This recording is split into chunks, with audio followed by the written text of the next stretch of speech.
दूसरी जानिब आपको बताएं कि पाकिस्तान में बजट शफाफियत में नुमायां बेहतरी आई है। आलमी इदारे भी हुकूमती इस्लाहात और शफाफ मालियाती निज़ाम की मौतरफ निकले, जबकि इदारा जाती इस्लाहात बजट साजी में अवामी शिरकत और मालूमात तक रसाई में इजाफा शफाफ हुक्मरानी की जानिब एक अहम कदम है। मुशीर वज़ीर खजाना खुर्रम शहजाद के मुताबिक पाकिस्तान में बजट की शफाफियत में सिर्फ 2 साल में 50% तक बेहतरी आई है। बजट शफाफियत, अवाम तक मालूमात की रसाई और जवाबदेही में नुमाया बेहतरी की मोतबर आलमी इदारों ने भी तस्दीक कर दी।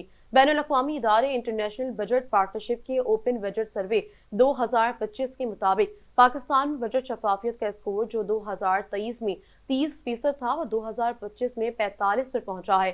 पाकिस्तान का शफाफ बजट का स्कोर चीन, भारत, श्रीलंका और बांग्लादेश जैसे अहम इलाकाई ममालिक से भी बेहतर है। एग्जीक्यूटिव बजट तजावीज़, मंजूर शुदा बजट, सालाना रिपोर्ट और आवामी शिरकत में शफाफियत हुई है, जबकि पाकिस्तान में बजट में अवामी शराकत का स्कोर 22 हो चुका है, जो आलमी औसत 17 और एशिया पैसिफिक की औसतन 18 से कहीं ज्यादा है। अमरीकी महकमा खारजा की रिपोर्ट ने भी पाकिस्तान में बजट की अवाम तक रसाई, मालियाती निज़ाम की शफाफ मालूमात और मजबूत कानूनी फ्रेमवर्क को सराहा, जबकि बजट और माली नज़्म-ओ-नस्क में शफाफियत सरमायाकारों के एतमाद और पाकिस्तान की इदारा जाती साख की बेहतरी के लिए एक अहम पेशरफ्त है।